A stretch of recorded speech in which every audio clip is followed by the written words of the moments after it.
Oke, assalamualaikum warahmatullahi wabarakatuh. Jumpa lagi di channel saya, channel Rocky Rindi. Oke, teman-teman, selamat pagi semuanya. Teman-teman, pagi ini saya ingin sharing mengenai kolam saya ini, sekalian update ya. Ini adalah perkembangan terakhir dari kolam saya yang ada di belakang.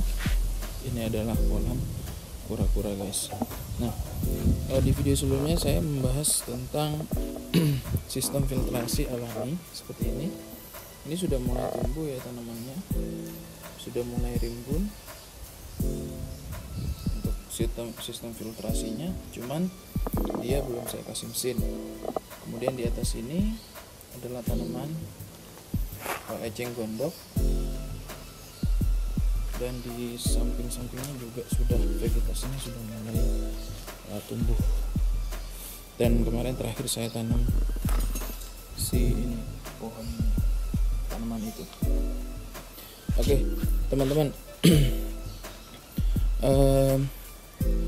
sebenarnya saya ingin membahas tentang sistem filtrasi ya. Jadi sistem filtrasi alami yang yang diperankan oleh si tumbuhan-tumbuhan ini, guys. Kenapa saya pilih ini? Karena ini percobaan saya yang pertama. Karena kalau untuk yang kolam koi di depan itu dia masih menggunakan filter mekanik, jadi masih campuran ya pakai mesin. Seperti itu, guys. Nah, saya ada beberapa sumber dari internet dan saya kutip ya. Kita akan bahas di sana ada 8 tanaman air sebagai filter penjernih kolam ikan. Jadi mungkin teman-teman butuh informasi ini, makanya saya pilih untuk saya sampaikan begitu, guys. Nah, di informasi di internet tersebut saya rangkum ada 8 tanaman yang bisa dijadikan sebagai filter penjernih kolam ikan ataupun kolam kura-kura seperti ini, guys. Ya.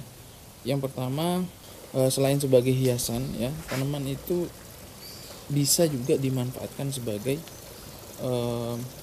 media untuk menyaring air. Tapi tidak semuanya ya, guys ya. Jadi biasanya kita sebut sebagai clear water plant atau tanaman pembersih air. Karena kenapa kok bisa gitu ya? Karena dia memiliki kemampuan lebih dalam memfilter nutrisi dari kolam.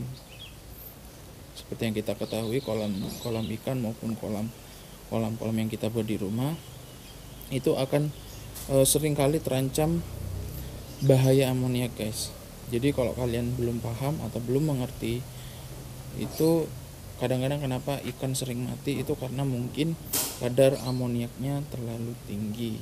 Itu biasanya sebabnya dari kotoran ikan ataupun dari nitrit yang disebabkan oleh tanaman-tanaman yang membusuk seperti itu, guys. Nah, kemudian bagaimana sih kok bisa tanaman itu misalnya seperti ini kok bisa menjadi filter air? Kenapa kok bisa jadi penjernih air? Kenapa gitu ya? Pertanyaannya seperti itu.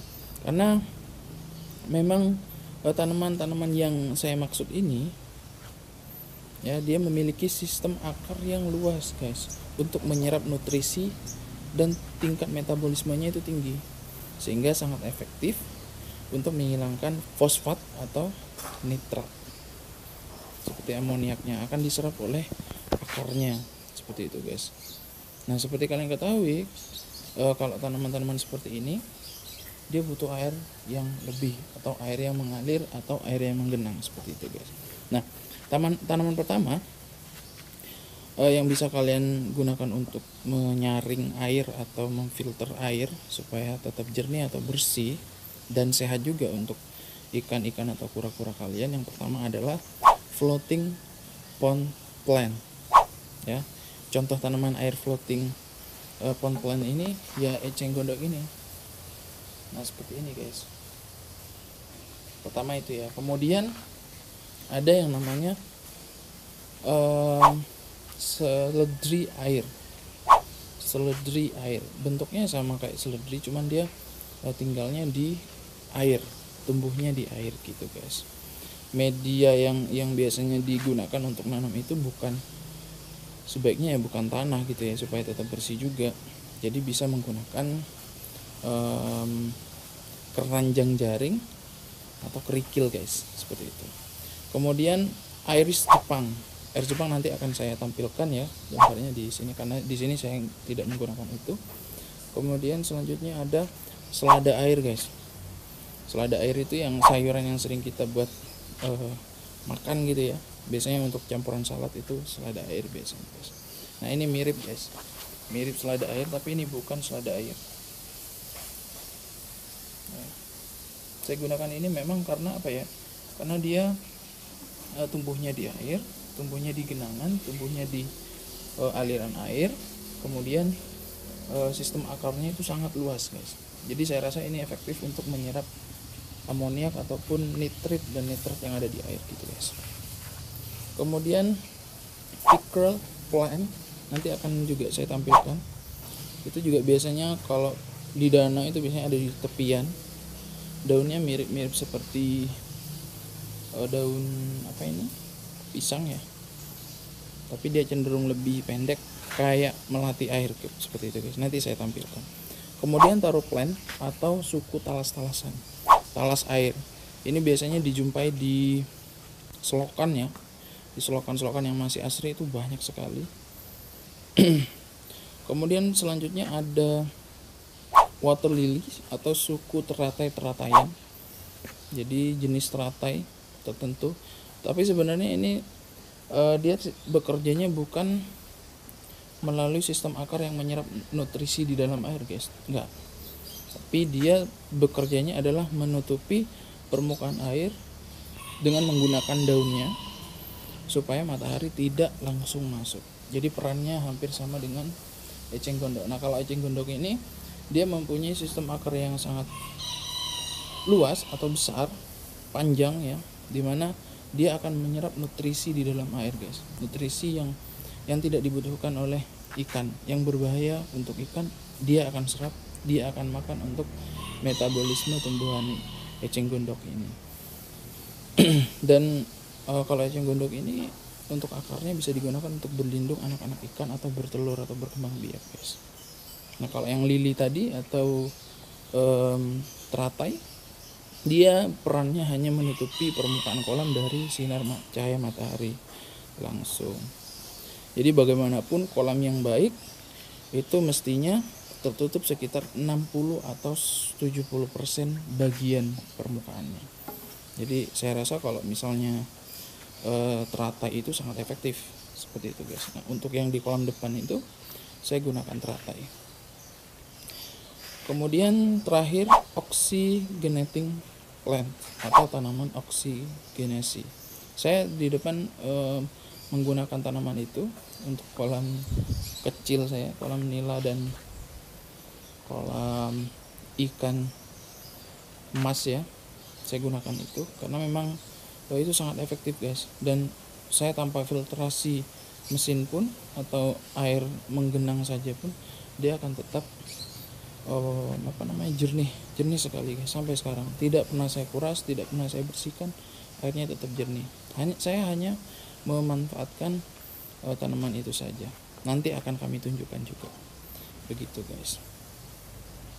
Oke, itu ada 8 tadi guys yang saya sebutkan ya. Silakan buat kalian teman-teman semuanya, jika ingin mencari tanaman apa sih yang sangat efektif untuk membuat kolam kita itu nampak bersih, nampak